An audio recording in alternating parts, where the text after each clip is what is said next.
ઓગળમાં લગ્નના વરઘોડામાં જાહેરમાં ફાયરિંગનો મામલો સામે આવ્યો છે। ઓગળ તાલુકામાં ડીજે સાથે વરઘોડો નીકળ્યો। ફાયરિંગનો વિડીયો સોશિયલ મીડિયામાં વાયરલ થયો છે। તો કાંકરેજ દરબાર રાજપૂત મહાસંમેલનમાં ઘડાયેલા નિયમોનું ઉલ્લંઘન કરવામાં આવ્યું છે। પૂરણસિંહ વાઘેલાના પરિવારમાં હતા લગ્ન, જાહેરમાં ફાયરિંગ કરાતા ઉઠ્યા અનેક સવાલો। તો બનાસકાંઠાનો આ મામલો સામે આવ્યો છે કે જ્યાં જાહેરમાં વરઘોડામાં ફાયરિંગ કરવામાં આવ્યું છે અને ડીજે સાથે વરઘોડો કાઢવામાં આવ્યો હતો અને તે દરમિયાન ફાયરિંગ કરવામાં આવ્યું હતું। તેને લઈને હવે ઘણા સવાલો ઉદ્ભવી રહ્યા છે। લગ્નના વરઘોડામાં જાહેરમાં ફાયરિંગ કરવામાં આવ્યું હતું તો ઓગળ તાલુકામાં ડીજે સાથે વરઘોડો નીકળ્યો હતો। ફાયરિંગનો વિડીયો સોશિયલ મીડિયામાં વાયરલ થઈ રહ્યો છે। કાંકરેજ દરબાર રાજપૂત મહાસંમેલનમાં ઘડાયેલા નિયમોનું ઉલ્લંઘન થઈ રહ્યું છે।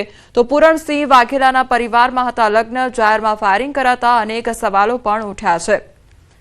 તો એક તરફ જે બંધારણ ઘડવામાં આવ્યું હતું તેનું પણ ઉલ્લંઘન થયું છે તો બીજી તરફ કાયદાનું પણ ઉલ્લંઘન થયું હોય તે પ્રકારના દ્રશ્યો જોવા મળી રહ્યા છે। કારણ કે લગ્નમાં વરઘોડો કાઢવામાં આવ્યો હતો અને તે દરમિયાન ફાયરિંગ કરવામાં આવ્યું હતું, જાહેરમાં ફાયરિંગ કરવામાં આવ્યું હતું। તે અંગેનો જે વિડીયો છે તે હાલ સોશિયલ મીડિયા પર વાયરલ થઈ રહ્યો છે।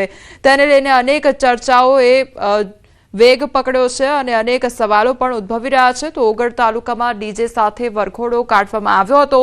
ફાયરિંગનો વિડીયો સોશિયલ મીડિયા પર હાલ વાયરલ થઈ રહ્યો છે। જાહેરમાં ફાયરિંગ કરવામાં આવ્યું હતું તે અંગેનો વિડીયો અત્યારે સોશિયલ મીડિયા પર વાયરલ થઈ રહ્યો છે। તો કાંકરેજ દરબાર રાજપૂત મહાસંમેલનમાં ઘડાયેલા જે નિયમો છે તેનું પણ ઉલ્લંઘન થયું હોય તે પ્રકારના દ્રશ્યો જોવા મળ્યા છે। પૂરણસિંહ વાઘેલાના પરિવારમાં લગ્ન હતા અને જાહેરમાં ફાયરિંગ કરવામાં આવતા અનેક સવાલો પણ ઉઠ્યા છે।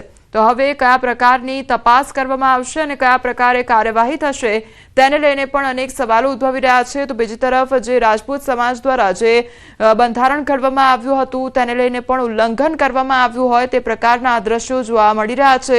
કારણ કે વરઘોડો કાઢવામાં આવ્યો હતો અને ડીજે સાથે આ વરઘોડો કાઢવામાં આવ્યો હતો તેને લઈને પણ ઉલ્લંઘન થયું હોય તે પ્રકારના દ્રશ્યો જોવા મળી રહ્યા છે। તો બીજી તરફ કાયદાનું પણ ઉલ્લંઘન થયું છે જેમાં જાહેરમાં ફાયરિંગ કરવામાં આવ્યું છે જે અંગેનો વિડીયો હાલ સોશિયલ મીડિયા પર ફરતો થયો છે।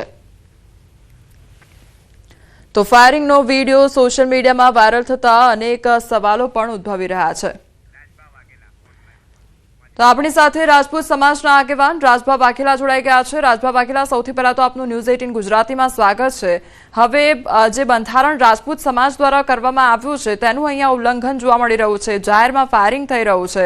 સૌથી પહેલા તો આપનું રિએક્શન લેવા માંગીશ। જી નમસ્કાર મેડમ। જી આજે 18/1/2026 ના રોજ જે મહાસંમેલન થયું વડા મુકામે, એ મહાસંમેલનની અંદર જે 16 મુદ્દાઓનું બંધારણ બનાવાયું હતું, લગ્ન પ્રસંગ અને મરણ પ્રસંગ બંનેનું, અને એ બંધારણની અંદર ઓગળ તાલુકો અને કાંકરેજ અને 7 પરગણા દરેકને આમંત્રણ આપેલું હતું।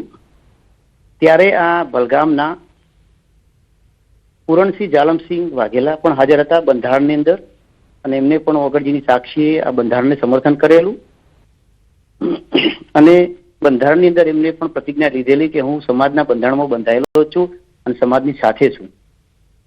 પરંતુ તેમના ત્યાં લગ્ન પ્રસંગની અંદર એમને બંધારણનું ઉલ્લંઘન કરી અને સમાજને અને સમાજના અન્ય લોકોને અને યુવાનોને જે એક નારાજગી વ્યાપી ગઈ છે એના માટે એ પણ થોડા ઘણા જવાબદાર છે।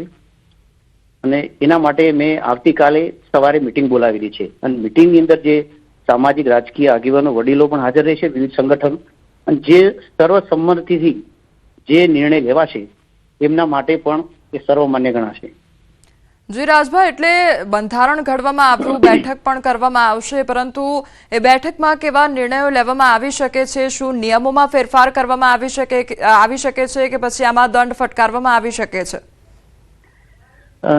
એમાં એવું છે કે જે નિયમો બન્યા છે એમાં તો હવે ફેરફાર તો ન થઈ શકે, કારણ કે નાના માણસ હોય, મધ્યમ વર્ગ હોય, ગરીબ હોય, સમાજના દરેક રાજપૂત સમાજને લાગુ પડે છે આ નિયમો। અને એમાં રહીને આપણે એવું જે તે દિવસે નક્કી કરેલું હતું કે સમાજને આર્થિક બોજો ન પડે અને દેખાદેખી ન થાય, બીજા લોકો આપણા સમાજના મધ્યમ ગરીબ છે એમને પણ આ સમાજનું બંધારણ ફાયદાકારક રહે એના માટે આ બંધારણ બનાવેલું છે। પણ ક્યાંક ને ક્યાંક તમારા પણ ધ્યાનમાં હશે કે જે સામાજિક રાજકીય આગેવાનો છે એમના થકી બંધારણ બનાવવામાં પણ આવે છે અને ક્યાંક ને ક્યાંક તોડવાની શરૂઆત પણ એમના થકી થતી હોય છે. જી અને જે આજે વગરના બલગામ ગામે પણ આ જ રીતની એક જે બનાવ બન્યો છે એમાં પણ આ એક આગેવાન છે સામાજિક રાજકીય અને કોંગ્રેસ પક્ષ સાથે જોડાયેલા છે જી અને પૂર્વ જિલ્લા પંચાયતના સભ્ય પણ છે.